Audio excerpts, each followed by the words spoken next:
गया तब भगवान उसी समय नारायण ने उस शव को भस्मी कर दिया, भस्म में बदल दिया। शंकर जी ने वो भस्म लेकर अपने शरीर पर धारण कर ली। अपनी अर्धांगिनी की याद में भस्म शिव आज भी रहा, सती की याद।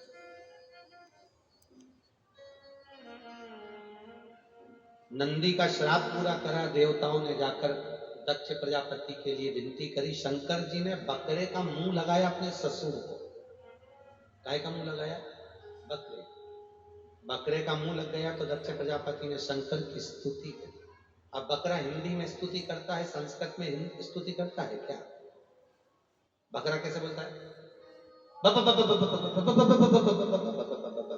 अब जो बकरा बाबा बाबा बोला, शंकर जी को बड़ी प्रसन्नता हुई, मेरा ससुर कितनी जोरदार स्तुति कर रहा है। शंकर भगवान ने कह दिया, जो मेरे मंदिर में आके बम बम बोलेगा मैं समझ जाऊंगा मेरा ससुर आ गया।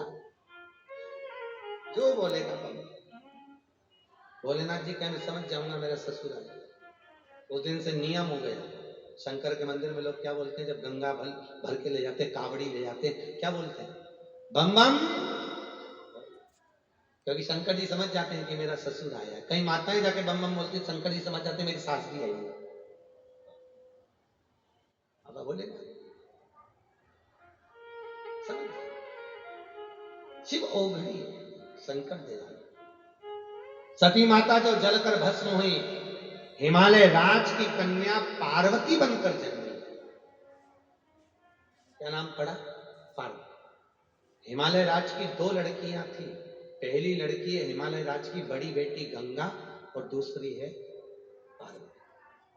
पार्वती का जन्म हुआ तो नारद जी ने सब ज्ञानोपदेश दे दिया कि इसको ऐसा पति मिलेगा वैसा मिलेगा। तो गंगा जी ने सुन लिया कि पार्वती के लिए जो पति का स्वरूप बताया है, तो देवऋषि नारद ने कहा अगर पार्वती शंकर की आराधना करे तो शंकर पति मिल जाएगा।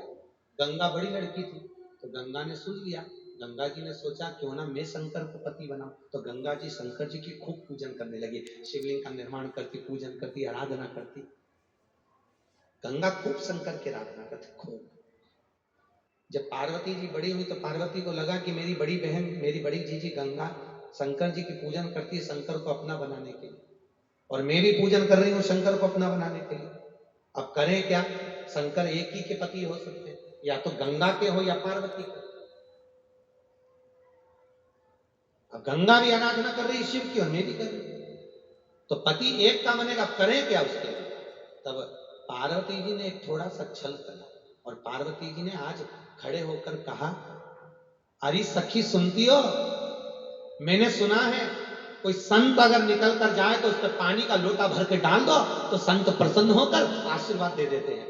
तो गंगा जी कान लगा के सुन रही थी, और गंगा जी जैसे ही कान लगा के सुन रही थी, गंगा जी को मालूम पड़ा कि संत पर पानी फेंको तो संत प्रसन्न होते हैं। तो गंगा जी ने आज जैसे ही सामने से दुर्वासा ऋषि निकल कर जा रहे थे और इन्होंने पानी का लोटा लेकर दुर्वासा जी पर फेंक,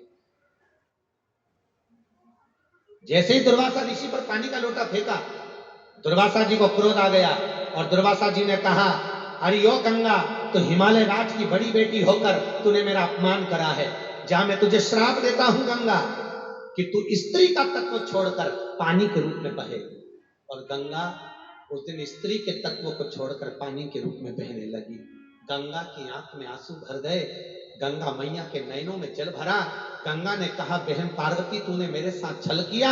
गंगा जी ने हाथ में जल लेकर पार्वती को श्राप ही देने वाली थी। इतनी देर में पार्वती जी श्रापित होने वाली थी। शंकर जी आकर खड़े हो गए। बाबा भोलेनाथ ने कहा, गंगा ये मेरी पत्नी बनेगी, तो इसको श्राप मत। गंगा तेरा अपमान करा है इसने, तेरे साथ छल करा है इसने, पर वचन देता हूं गंगा, पार्वती की गोद में पुत्र नहीं होगा। जितने भी संतान जन्म लेंगे गंगा तेरे ही जल से जन्म लेंगे। तू मेरी पत्नी नहीं कहलाएगी गंगा, पर मेरे बच्चों का पालन तू ही करेगी। दाई मां का पद तू ही अदा करेगी। महाराज, जब भगवान शंकर के 6 पुत्र जन्म लिए, सबसे पहले 6 पुत्रों ने जन्म लिया था शंकर भगवान। शंकर भगवान का तेज पुंज ले जाकर अग्नि देवता ने गंगा जी में छोड़ दिया। जैसे ही गंगा में छोड़ा तो गंगा जी की धार से 6 पुत्रों का जन्म हुआ। तब पार्वती जी को मालूम पड़ा कि भगवान शंकर के तेज पुंज को अग्नि देवता ने ले जाकर गंगा जी में छोड़ा। तब क्रोध आ गया माता पार्वती को और पार्वती ने श्राप दे दिया, अरे ए अग्नि नारायण, ए अग्नि देवता, आपने भगवान शंकर के तेज पुंज को गंगा में छोड़ा है, मैं तुम्हें श्राप देती हूं कि तुम कबूतर की योनि में चले। महाराज, हिंदू धर्म में सारे पक्षी पाले जाते हैं पर हिंदू धर्म में कबूतर नहीं पाला जाता, क्योंकि हिंदू धर्म में शिव महापुराण में लिखा है कबूतर अगर छत पर बैठे और उसकी बीट छत पर गिर जाती है तो उसके घर में कभी लक्ष्मी नहीं टिकती, शांति नहीं रहती, उसके घर में कोई ना कोई बीमार पड़ा रहता है। कबूतर की बीट अगर छत पर पड़ती है तो उससे व्यक्ति के घर में कुछ ना कुछ दुख तकलीफ चलती ही है। कई लोग प्रश्न करते हैं, महाराज जी अमर कथा जहां भगवान शंकर ने अमरनाथ की गुफा में सुनाई थी, फोटो हम देखते हैं तो उसमें कबूतर का फोटो है, पर अगर भागवत उठाकर देखोगे तो जिस समय अमर कथा भगवान शंकर ने सुनाई थी तो एक तोते का अंडा, सुनिए ना कथा, तोते का अंडा गिरा था, उस तोते के अंडे में से तोते का बच्चा निकला था, उसने उस कथा को सुना था हुंकारा भरकर। वो तो दुनिया के लोगों ने धर्म को नष्ट करने के लिए वहां से तोते का फोटो हटा दिया और कबूतर का फोटो लगा दिया, पर कबूतर हमारे शास्त्र की रीति से नहीं है, क्योंकि श्रापित पक्षी, श्रापित श्रापित था उसमें। इसलिए हमारे यहाँ शास्त्र कहता है जिसकी छत पर कबूतर अगर बैठता हो और आपके यहाँ कोई ना कोई अगर बीमार पड़ा रहता हो, तकलीफ में रहता हो, तो जब घर से बाहर निकले या डॉक्टर को औषधि कराने जा रहे हैं या कोई अच्छा काम करने के लिए जा रहे हैं और वो काम आपको होना ही है कि यह काम सफल होना है, तो दरवाजे पर एक काली मिर्ची को रखकर अपना उल्टा पांव काली मिर्ची पर लात रखकर बाहर निकल जाइए, आपका काम फतेह हो जाता है, आपका काम सफल है। क्योंकि कबूतर को तो रोज भगा नहीं सकते, कबूतर तो आकर बैठेगा, रोज रोज बीट भी करेगा, तो उसका सबसे अच्छा तरीका, आप कोई अच्छा काम के लिए जा रहे हो, आपको वो काम सफल चाहिए कि मेरा ये काम होना ही चाहिए, तो आप काली मिर्ची देहली पर रखो, उस पर अपना उल्टा पांव रखो और निकल जाओ, आपका काम सफल।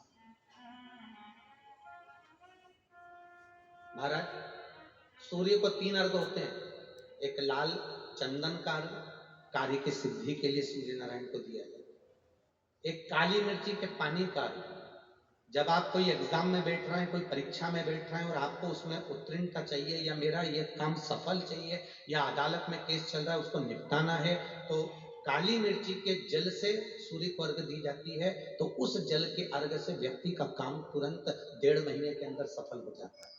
काली मिर्ची के अर्घ का इतना प्रमाण। तीसरे नंबर पर है बेलपत्री के जल का अर्घ, सूर्य को दिया जाता है। बेलपत्री के जल का कौन देता है? जो बहुत बीमार पड़ा रहता है, जिसको कुछ ना कुछ शारीरिक कष्ट चलता रहे, कभी घुटना, कभी कमर, कभी पेट, कभी ब्लड प्रेशर, कभी शुगर, कुछ ना कुछ चलती रहे, तो वो लगातार 1 महीना बेलपत्री के पानी का अर्घ सूर्य को देता रहे, उसको रोग से निवारण हो जाता है, रोग से निवारण। सूर्य अर्घ क्यों प्रधान?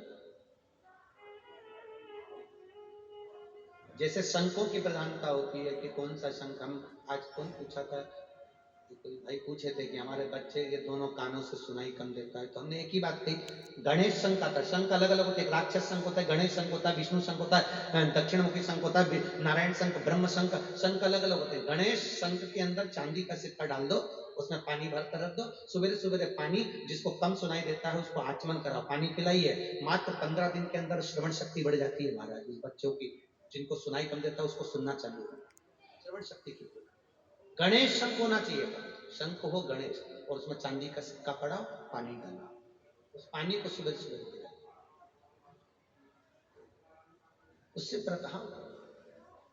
केवल दुनिया में केवल एक भगवान 33 कोटि देवता में केवल एक देव अधिदेव महादेव ऐसे हैं जिन पे शंख के जल का अभिषेक नहीं होता, बाकी के सारे देवताओं पर शंख का जल चढ़ेगा पर शंकर पे नहीं चढ़ता, क्योंकि शंकर ने शंखचूर्ण राक्षस का संहार करा था, जिसकी हड्डियों से शंख जाति का निर्माण हुआ था। तो शास्त्र कहता है, शिव महापुराण में वर्णन लिखा है, विद्येश्वर सहित का वर्णन कर रही है शिव महापुराण की, अगर शंख के जल को शिव पर चढ़ा दिया जाता है तो व्यक्ति पर ब्राह्मण हत्या का दोष लग जाता है, इसलिए शंख का जल कभी शिव पर नहीं समर्पित, शंख का जल कभी शंकर पर। महाराज वर्णन गंगा जी को मालूम पड़ा, गंगा जी ने, तो भगवान शंकर बोले गंगा तू चिंता मत कर, ये पार्वती ने तेरे को श्राप दिलवाया है, मैं तुझे वचन देता हूं मेरी संतान तेरी गोद में खेलेगी, मेरी संतान तुझसे। तो भगवान शंकर के 6 लड़के और 5 लड़की गंगा जी से, गंगा जी से